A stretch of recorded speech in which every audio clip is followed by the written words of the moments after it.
Right. Now we can begin. Although we may very well soon have a dog timeout, for which I apologize. So we have 10 districts in Washington state, as you are probably by now well aware.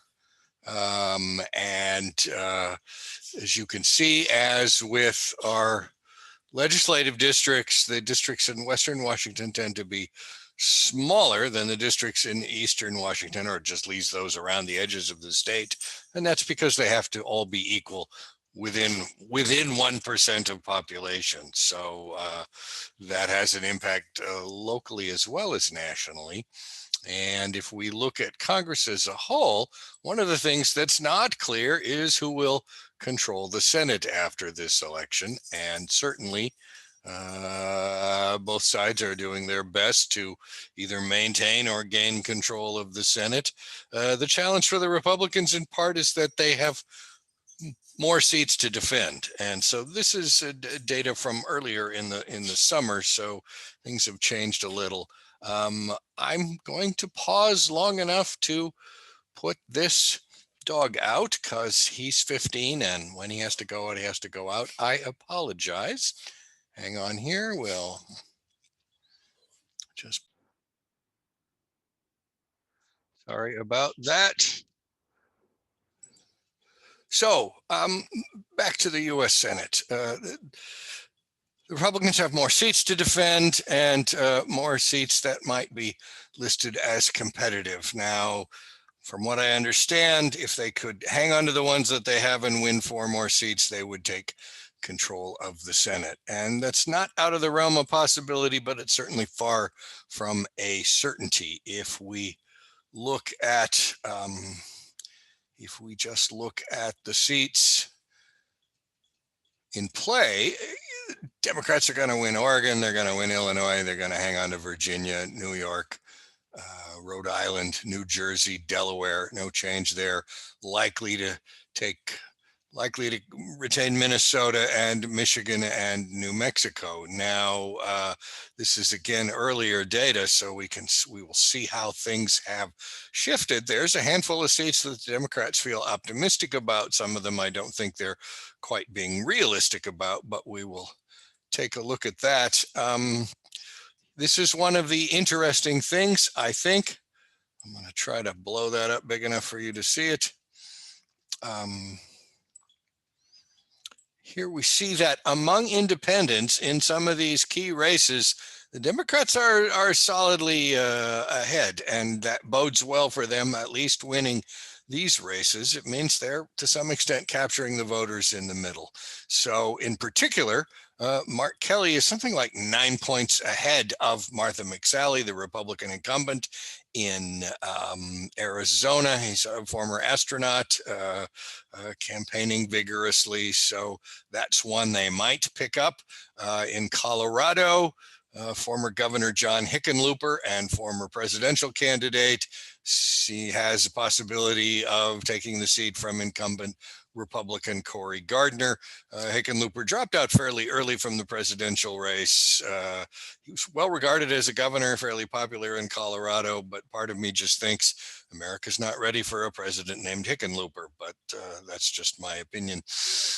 Georgia, now this is a state that's really come into play, as we'll see. That's quite surprising. Georgia is usually reliably red, but John Ossoff has some chance of taking the seat from David Perdue. Not as good as, say, Hickenlooper or Kelly, but he's within range. It'll depend in part on turnout. In Michigan, quite likely Gary Peters hangs on to his seat. Now, North Carolina, another state that is slowly changing. It is becoming more urban, it's becoming wealthier, and as a consequence, it's tending to be a little purple these days. And Cal Cunningham is, in latest polls, actually ahead of the Republican incumbent Thom Tillis. So that's a seat that the Democrats could pick up. It is by no means a certainty. Now, some other races, and this takes a look at how these candidates are doing relative to the party standard bearers in the presidential race are doing now. In Alabama, Doug Jones is the incumbent. He got elected beating a guy who was the judge who, kept insisting on putting the Ten Commandments up in his courthouse and was dating teenagers and various other things. Tommy Tuberville, a former football coach, which I gather counts for something in Alabama. I'll be surprised if Tuberville doesn't win this race. So that would be a seat that the Democrats lose. Now in Kentucky, the Democrats keep claiming that Amy McGrath is within striking distance of Mitch McConnell. She's certainly a viable candidate. She's a veteran. She's presents well, but apparently Mitch McConnell is very good at bringing home the bacon to Kentucky. So I think he's likely to get reelected despite McGrath's best efforts. Now, this race, Jamie Harrison and Lindsey Graham are neck and neck, and Harrison's an African-American in a state that has a large African-American population. Apparently, in a candidates debate, really just did much better than Lindsey Graham, who has now repudiated everything he ever said about Trump. I mean, before Trump won the nomination, Graham said awful things about him, and now he's one of Trump's most loyal supporters. I don't know if this will make a difference in this race or not, although he has not come out. Lindsey Graham is, by all accounts, gay, and he has lots of, shall we say, professional acquaintances who are saying fairly unkind things about him. Whether that makes any difference, I don't know.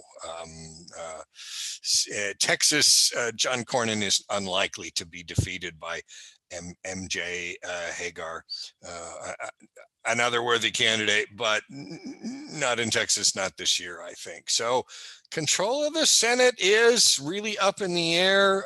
Both sides are doing what they can to gain and hang on. So we'll see. Now, if we look at the House, very little is likely to change there. I mean, you'll have a shift of a few seats here and there, but I believe the Democrats will hold on to their majority in the House going forward. The interesting thing will be, does Nancy Pelosi continue as Speaker, or do the Democrats bring up somebody new? People tended to, younger people in particular, tended to talk smack about Nancy Pelosi, but honestly, she's a very adept Speaker of the House. She's got a talent for this, and I wouldn't dismiss that out of hand. But she did say that at some point she would step down, and that was in part to get people to vote for her last time around.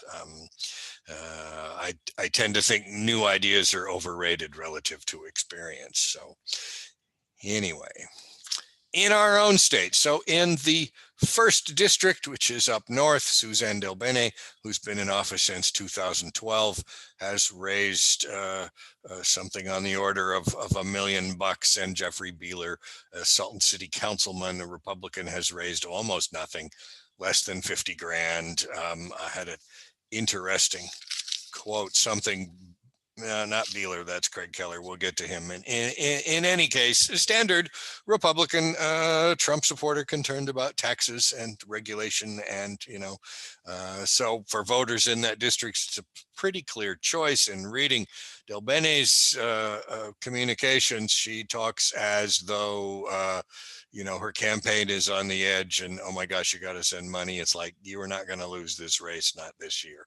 So unlikely to be a change there. DelBene got 55% of the vote in the primary, and Beeler got 32%. With a higher turnout in the general election, should favor the Democrats. She should win by even more. So second district, very similar kind of story. The incumbent, Rick Larson, who only got 48% of the vote in the primary, but that was because there was a so-called progressive candidate to his left who got 12%. So the vote in the primary was 60% Democratic. Timothy Hazelow, Larson's raised almost $1 million, and Timothy Hazelow hasn't raised 20,000. So he's the sacrificial lamb in this race. So Hazelow campaigning on less regulations and taxes, and Larson is a mainstream Democrat. So And they have done pretty well, despite claims from younger people and people farther left that, this progressive movement is going to take over the party. Those candidates are not doing well in most elections across the country. So now here's a race that's a little bit in doubt. Jamie Herrera Butler, the incumbent Republican's been there several terms, had served previously in the state legislature. Her challenger again this year, Carolyn Long, a political science professor from WSU Vancouver, campaigned aggressively 2 years ago and didn't get 45% of the vote, has done worse in every election. So her best performance was in the primary 2 years ago. She did worse in the general and still worse in this primary this year. But they've each raised well over $2 million. So it's a contested race. It's a competitive race. Apparently, enough people think Long has a chance that they're giving her money. Butler, a reliable Trump supporter. Long, sort of a mainstream Democrat, has tried to play up her working class roots, which I don't think is a bad approach, but Southwest Washington is outside of Vancouver fairly conservative, so I don't expect Long to do any better this time than last time. So no change there. Now here's a race that's not going to change at all. Dan Newhouse served in the legislature and has now been in the U.S. House for several terms, raised $750,000, got 57% of the vote in the primary. Doug McKinley only got 26%, hasn't raised 50 grand. Newhouse's father served in the state Senate for a long time, and he's a fit for that district. It's the middle of the state. It's largely agricultural. It's sort of reliably Republican. It's really hard to imagine anybody unseating Newhouse before he retires, let alone this year. So unlikely to have a change there. In the 5th district now, last time Cathy McMorris Rodgers 2 years ago had a very strong opponent who campaigned very hard and raised a bunch of money, and once again got like 45% of the vote. Dave Wilson hasn't raised any money, and only in the primary got only 24% of the vote. Cathy McMorris Rodgers has like $3 million in her campaign war chest, and while she only got 52% of the vote in the primary, some of the other votes went to other Republicans. So Cathy McMorris Rodgers very likely to get reelected once again. Now, Derek Kilmer is a cautionary tale about things you should and shouldn't say if you're running for office. He's been there 3 or 4 terms now and usually gets reelected, but within the last 2 years, he's sort of affiliated himself with a group that wanted to basically do damage to the Social Security system, and that did not play well in many circles. He got a challenger, so-called progressive challenger on the left in the primary, so he got 47% of the vote. Elizabeth Krieselmeyer only got 27% of the vote, so I don't think Kilmer's in any danger. He has since repudiated the anti-Social Security group, but I thought, really, dude, you got to pay more attention than that. So, I mean, my students are often confused because my regular students, I'll say, I just give them a true false question, and it says, most of the people who vote are senior citizens, and they always get this wrong because it's not that most of the people who vote are senior citizens. They are, however, more likely to vote. So, you as we used to say, Social Security was kind of the third rail of American politics. That's not as true now, but I think there's enough people who understand its value that talking about privatizing it, et cetera, is not going to get you very far in most elections. So Kilmer's raised almost $2 million. Kreiselmeyer has raised less than 100 grand. I don't expect any change there. Here again, in the 7th district, so South Seattle, Pramila Jayapal seeking a second term. She actually lives in the district now, which wasn't true the first time she ran. She got 80% of the vote in the primary. She has a big war chest. Craig Keller has not raised much money. got 8% of the vote in the primary. Nothing's going to change here. I did find this comment from Keller to be kind of amusing. He says, "No one, Congressman, can save you from this financial calamity unleashed by deceitful communists." I don't know who he's talking about. I don't think there are that many communists in government. Only you can protect your family by 1, investing in gold, and 2, owning a firearm. So, he's offering an alternative to Representative Jayapal. In that district, I don't think it's going to get him very far. So now this race is a little bit up in the air. Kim Schreier seeking a second term. She ran 2 years ago and beat Dino Rossi despite running a campaign that I never thought was very good. She pretty much campaigned like every voter was a college-educated suburban middle-class homemaker, and that's simply not true.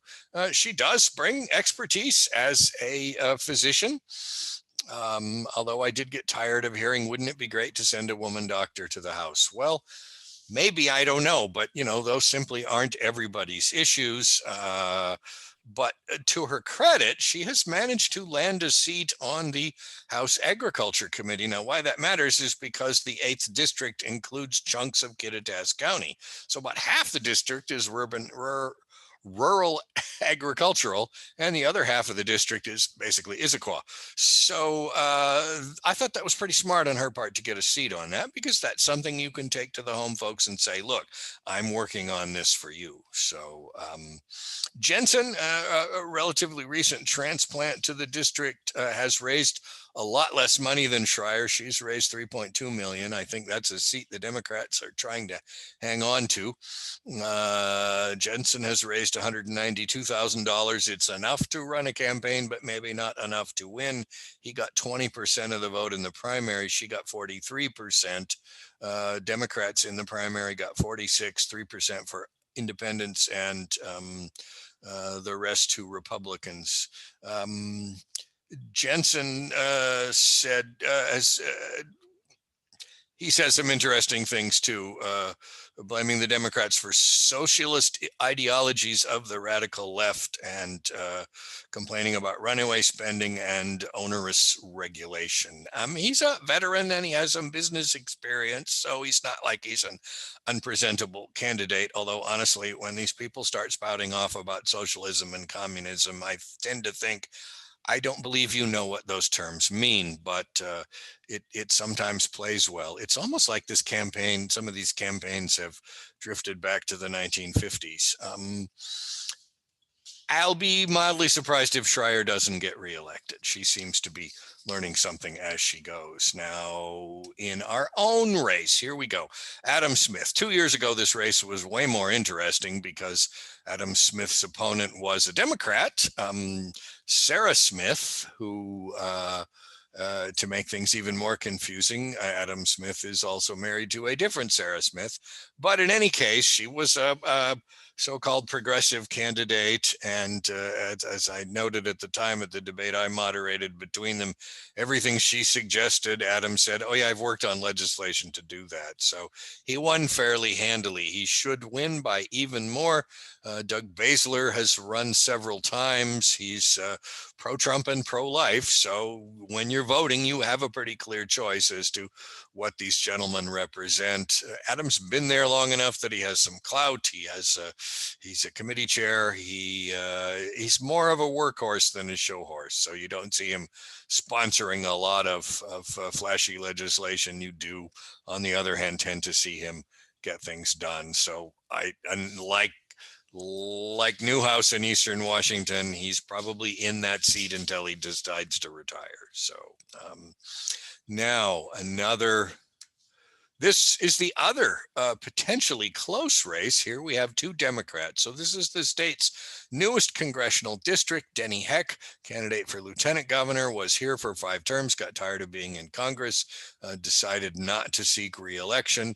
You recall there were 12 people in the primary. The vote was greatly split among those 12. Strickland got 20%, Beth Dolio got 15%. So I could not predict who will win this race.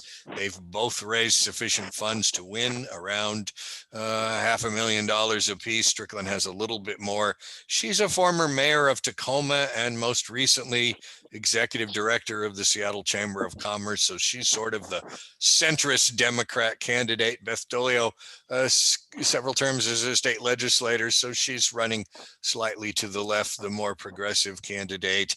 Here again, normally I'd say, well, who's campaigning the hardest? But of course, under these circumstances, very difficult to doorbell, something you might think about doing in an urban suburban district like that. But so this is up in the air.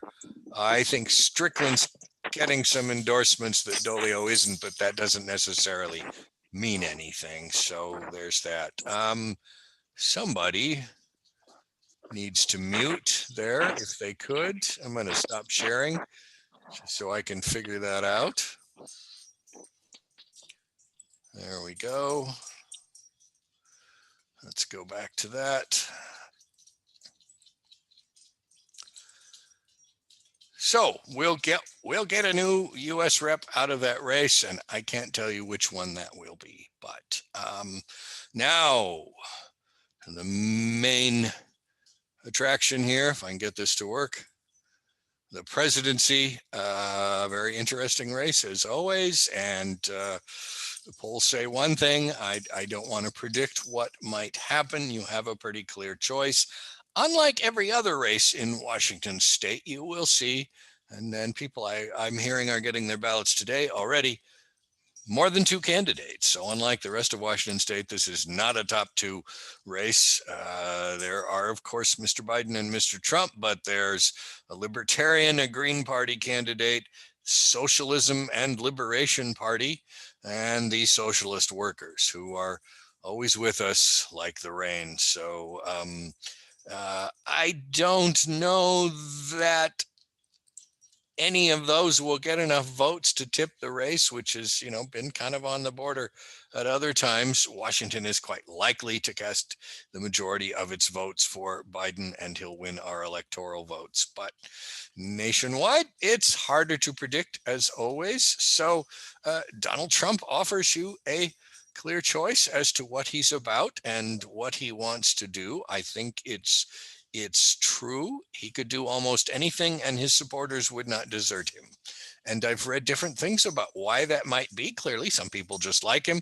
Some people think that they're better off under him. And for them, that might be true. Another theory I've seen advanced is that there's just a group of people who so hate the idea of the liberals that, they'll vote for Trump, even though in many instances they don't like what he's doing. So he has his partisans. On the other hand, his opponent, Joe Biden, the Republicans have attempted to paint him as this senile old fool, I think without much success. Biden, I think wisely, is running as the candidate of forgiveness and reconciliation. I think that's a good approach. It's a good contrast to what Mr. Trump offers. Biden's challenge, of course, is that sometimes he just can't get out of his own way and says things that if you like him, you maybe wish he hadn't said. Biden's ahead in the polls anywhere from 3 to 14%. And I think what's really significant there from what I read is that hasn't changed. There hasn't been much fluctuation. He has had that lead throughout. Mr. Trump did not get a bump from the convention. He didn't get a bump from the debate. And I think part of Trump's challenge is that the things he says, often as not, as we wind down towards the end, tend to be the things that attract his base but repel others. And so, sort of the politics of fear and anger will only take you so far. That's how it looks. He paints himself as the candidate of law and order. And sometimes, though, the things he says, you kind of wonder, well, who's actually president now? Because he talks about things happening that are indeed happening. And it's like, yeah, but you're the president. So saying this is going to happen if Biden gets elected, it's already happening. But it's an election that is likely to provoke partisans of both sides to just get out and vote. And that could have many implications. So here, if we look at the voting from 4 years ago, this tells us combinations, right? So dark blue is Clinton, and a Democrat won those congressional districts, and light blue, Trump and Democrat, red, Trump and Republican, and pink, Clinton and Republican. So you'll begin to notice a pattern here. I know we've talked about this before, but I think it's one of the key variables to the election, sort of the political landscape of the country. We are red in the middle and blue on the edges, and every map we look at tends to show that. So 2016 presidential vote by county. Same story. Heavily populated counties going for Clinton, less populated counties going for Trump. And same thing with by congressional district. Same story again. Now, this is why the election can be so close despite what appears to be the overwhelming of the majority of the country voting red. Well, half the population of the US lives in these counties. Just a handful. I mean, think about that. There are more people in Los Angeles County than there are in the entire state of Washington. And the challenge of this to modern politics, I think, is that neither side seems to understand the other. So that our urban suburban politicians frequently overlook and misunderstand the challenges faced by rural voters and families and communities. And by the same token, rural people don't understand sort of the challenges and things faced by people who live in urban suburban areas. And so trying to let a couple people back in here. Okay, good. And this problem is only growing. If I can get this to work, come on there, you. So the dark blue areas in this map are where population has gained the most. And so the already urban areas are getting more populous. The more red we get on this map, the more these areas are losing population. So we see that the country is continuing to sort of get hollowed out as people move to urban areas and flee rural areas. Now, that pendulum may swing backwards, but right now, this is what's happening, and that tends to have an impact on politics. Because as they say, where you stand depends upon where you sit. Now, this is, I thought I shared this with you before, but I wanted to reiterate this because I think this problem for at least Trump and the Republicans is only going to get better, worse. I mean, if 2016, if it's only men voting, right, then Trump wins by a lot. If only women vote, Clinton wins by a landslide. And Trump does not appear to be doing any better among women than he did 4 years ago. So that's not a good sign. There are more women than men in the country, and they are more likely to vote. So that's there again, the kinds of things that he says that tend to drive women voters away. While they attract his base, they're not helping him with a broader electorate. And my understanding is that his advisors have attempted to get him to sort of moderate his approach, and he's just not going there. So this may have a big impact on the election. Here we see the electoral map. So every state gets electoral votes equal to the total size of its congressional delegation, House members and senators both. And we see that Washington is the most electoral votes in the West outside of California, but not so much that we're making a huge difference there. And as we tend to vote Democratic statewide, candidates don't campaign in Washington a lot except to come here to raise funds because the outcome is not much in doubt. Nebraska and Maine, now they allocate electoral votes by congressional district. So in those states, you may see a split in the small number of electoral delegates they have to allocate. So it comes down to all of the states together, but also some of the states in particular. So swing states could be North Carolina, Virginia, Michigan, Wisconsin, maybe even Minnesota, Pennsylvania, Ohio, Florida, and Georgia are apparently in play. And Georgia, once again, that's a bit of a surprise, but Atlanta's a very big city. As a lot of the state's population, that's where a lot of the votes are. Early voting from there has already indicated people were willing to stand in line 10 and 11 hours to make sure their votes were cast. So it could be a very high turnout election.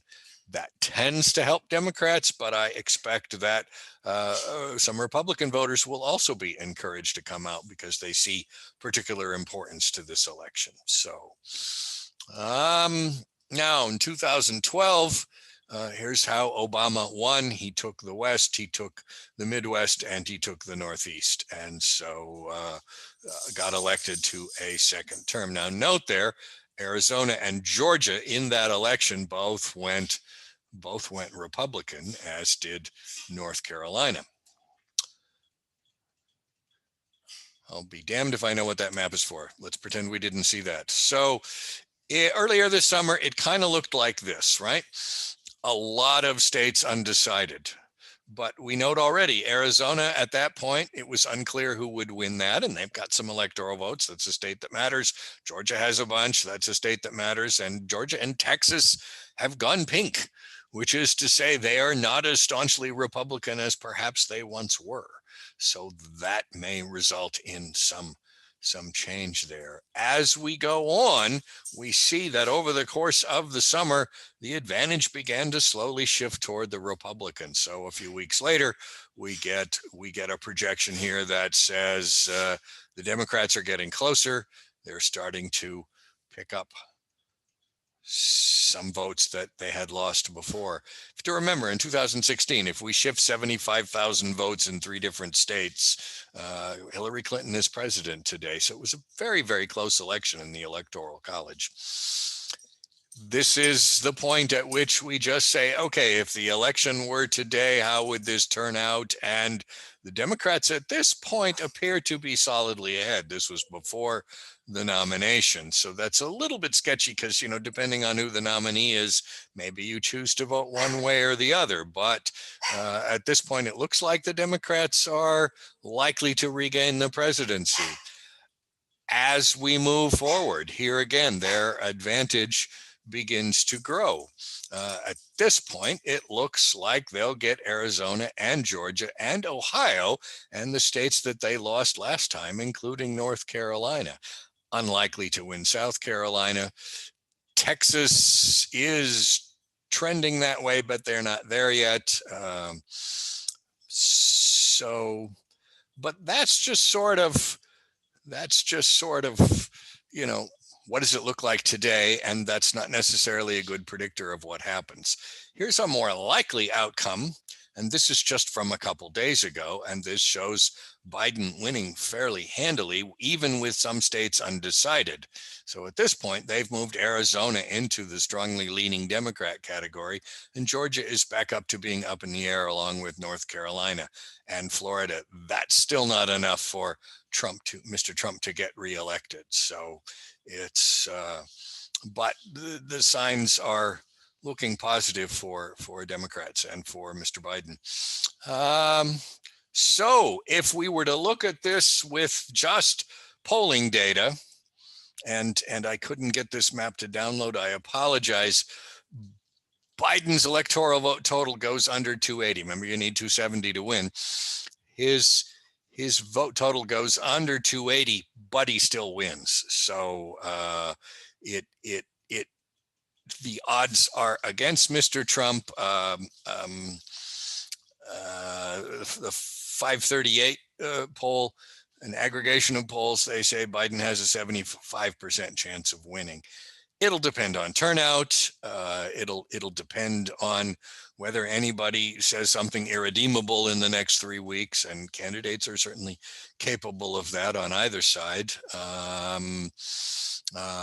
Probably the strongest indicator is that Trump just can't seem to get any traction outside of his base, and that makes it difficult, harder to win a high turnout election. So they're both running aggressively.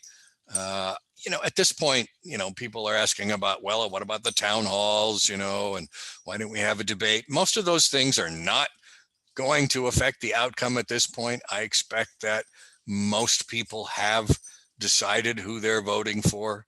And the fact that there are some undecideds, it doesn't appear to be sort of a big enough cushion to tip the election one way or another. So if you have questions, I'll do my best to answer them. It's a very interesting election, and the one thing I think will happen is a very high turnout. And normally I'd say that benefits Democrats, but I think it'll get Republicans out as well, because people feel strongly one way or the other. There's not much middle ground here, I think. As my dog barks at me in the background.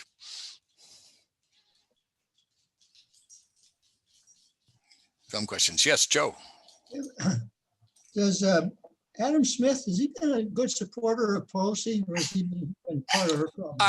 Yes, I believe he has. I mean, the mere fact that he still has a committee chairmanship says something. And like I said, he's a practical politician, right? He's not a showboat. He cares about policy, and he has the issues that he works on, having had Joint Base Lewis McChord in or near his district for some time. That's been kind of the area that he's worked on the most. But he tends to speak well and present himself well, and can point to things that he's done. He's pretty unflappable. So and it's a heavily Democratic district, so with still a lot of middle class voters. Dr. Sell? Yes, Suzanne. I would like to know what you think of the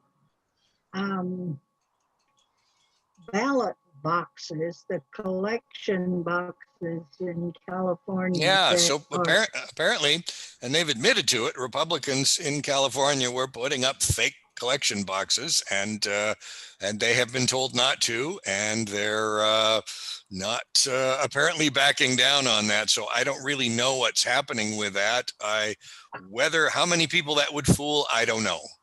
I really don't know. I mean, it's kind of a publicity stunt in some ways, and parts of California are very Republican, but parts are not. So the only place where that could conceivably have any kind of impact would be close local races. And I'm not an expert on California politics, so I couldn't tell you where that might be true. In terms of the presidential election, it would be quite surprising for Mr. Trump to win California.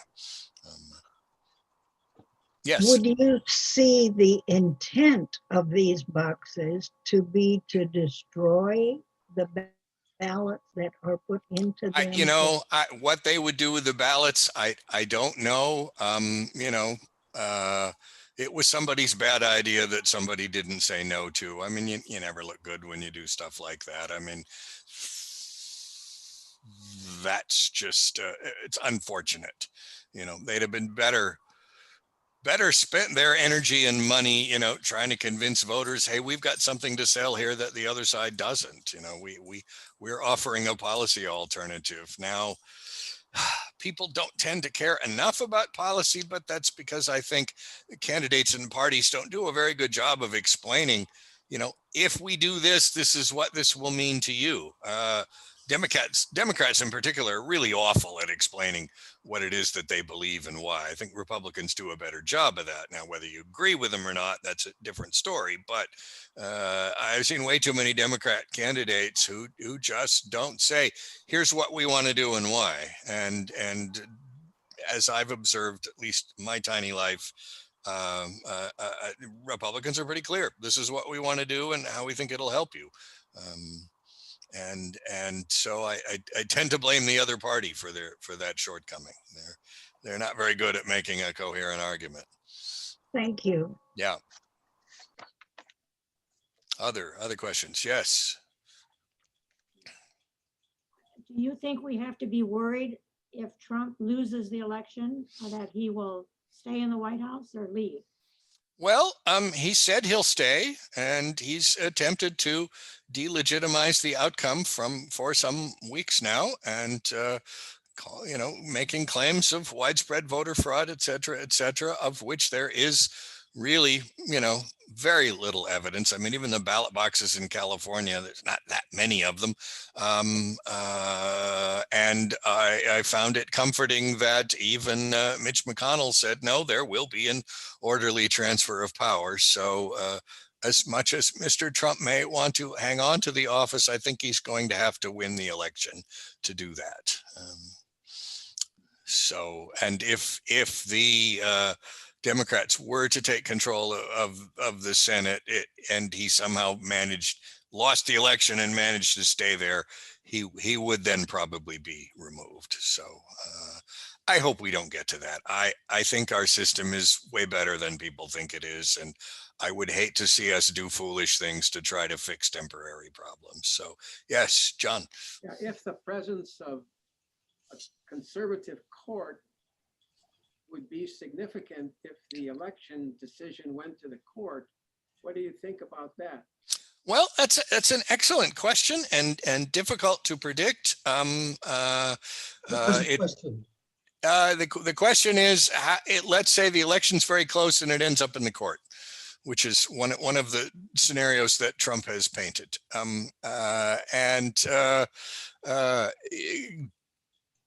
Supreme Court justices can sometimes surprise the people who nominate them, by not being as much as what the president thought they might be one way or the other, neither as liberal nor as conservative. Now, granted, there was some fairly convoluted logic in the 2000 Bush versus Gore decision, but then Gore made mistakes in terms of asking for a recount in only 6 counties instead of the whole state. That was a blunder. So that's not inconceivable, but far from a likelihood if we look at the projected outcome. I don't think the election will be close enough for that to happen. It would have to be as close as the 2000 election, which was very, very close. Certainly some Republicans in some states are making efforts to keep people from voting, but on the whole, I don't get the sense that they're actually being very successful. People seem very determined on both parties to vote this time. And some of the things that they have tried to do, honestly, will hurt Republican voters as much as Democrat voters. So, Okay, thanks. Yeah, good questions. Other questions? Other questions? You guys are letting me off easy today. Heinz, you have a question. Yeah. What do you think about immediate citizenship for all aliens? How does that work for us? I'm an alien, by the way. Yeah, that's all right. You're welcome to be here anyway. So I haven't heard that. I mean, we have a process, and I don't think anybody is really suggesting that we just throw that out and turn these people into instant citizens. I get students who are non-citizens, and in recent years I've had many. Well, they have to be here long enough, and they have to go take the test and pass it and do all those things. So I don't really see that as a likelihood. There may be people saying, oh yeah, we should do that, but that seems really unlikely. I wouldn't agree with it. I mean, I think there should be a path to citizenship, but instant citizenship, that seems that kind of goes against the things that we've put in place to ensure that when somebody becomes a citizen, they have some understanding. Okay, if you're going to be an American, it means this. So, I would fully agree with you. Unfortunately, if you go look at his highlights on page 63, that's what he says. who he? Biden. Biden. Well, I will look at that. I can't comment on that now because I haven't seen that. But thank you for pointing that out. So, other questions? Tim, Yeah, Joe. uh, Trump uh, terminated the payroll tax. Um, How did he plan to fund Social Security? well, he doesn't. He plans to crash it. I mean, the trust fund would run out of, if you don't collect the payroll tax, the trust fund runs out in a frighteningly short period of time.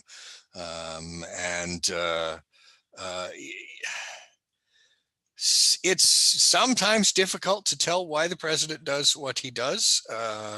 I think he has a certain number of things that he wants to see happen, and then he has some important supporters who say, and you should do this. I'm guessing, I don't really know this, but sometimes he takes actions that seemed destined to benefit some of the people who support him, whether they're good for everybody else or not. And that's just my opinion. Are we not now collecting the payroll tax? I mean, I still see it leaving my paycheck. So Well, it was voluntary. it was voluntary. Right. Nobody asked me if I wanted to pay it. I do. I mean, I believe in Social Security. I'm hoping to use it soon. So yeah, no, he's not planning to pay for Social Security. There's a certain element in the country, going back to George W. Bush, that would like to see Social Security privatized, and voters have consistently said no to that. When George W. Bush was trying to put that through, voters said no. And then, of course, we had the Great Recession, and the stock market tumbled, and the idea that all of your money, instead of being in treasury bills, would now be in common stocks, meant that your particular nest egg had just greatly shrunken. So you could make an argument that the Social Security Trust Fund could be invested a little more aggressively. The objection there seems to be, well, as soon as they start buying stocks, they're playing favorites, and we don't want the government really to play favorites in the economy. The system is perfectly salvageable. I mean, if we just do nothing, it doesn't run out of money. Benefits would shrink. About the middle of the century, the trust fund starts growing again as the demographics shift. If you simply raised the tax, that would extend it quite a bit. Some people have campaigned for what they call scrap the cap, so that somebody who's making way more money is paying more into Social Security. That would make a difference. I'm a little more concerned about Medicare, but even there, if we do nothing, it doesn't run out of money. It just doesn't pay as high benefits. I would expect that if the Democrats do manage to take control, you will see some movement in that area, particularly with regard to healthcare. Has been pointed out many times elsewhere, we're like the only industrialized nation on earth that doesn't have some kind of general health care program. And it doesn't necessarily have to be sort of Medicare for all. In Germany, they have basic health care for everybody. And if you want a higher level of coverage, well, you can buy that. I'd be okay with that. So yeah, there will be always an element that thinks these things should be privatized and argues that they will be more efficient. And it's an argument to be had and made. I'm not convinced that that's entirely true. Medicare, for example, has much lower expense ratios than any private insurance company you can find, because hey, they don't have to help the CEO make his bonus. So all government is not necessarily inefficient. Some is, but not all of it. So I hope I answered your question there, Joe. Thank you, yes. Okay. I kind of disagree with your Medicare statement, because I have insurance where I do not pay any plan F, and I get better coverage from a company that has taken the money or has been given the money from the government is giving me more service without having to pay extra monthly payments. Well, that's great. I mean, good for you for finding that. Yeah, that's Well, excellent. what you said the insurance companies and the free insurance, the open insurance companies are more, are less effective than the governments. No, they charge more. I mean, I'm talking about expense ratios, right? Yes. Yeah, Yeah. and they have Yeah. higher expenses than Medicare. I mean, I don't see that. yeah, First, well, of course first-hand not. expense, I don't see that.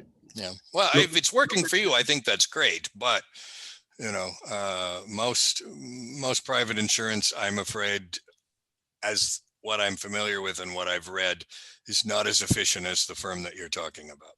Oh, yes, you're right. You can always find the opposite to that. But if you go look, you can do better than the government. Well, that might be true. I don't really know. Other questions?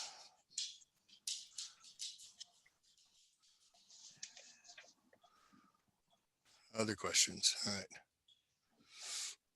Well, I'm glad to be with you once again. I understand people are getting their ballots today, so vote early, vote often. Just to remind you, there is a ballot drop box up the hill from Wesley, from Judson at near the college on 240th. And of course, you can always throw them in the mail. And I wish you all well. Be well and stay safe. And I hope to be with you again soon. So take care, everybody. Thank you. Thank you. Yeah. Thanks.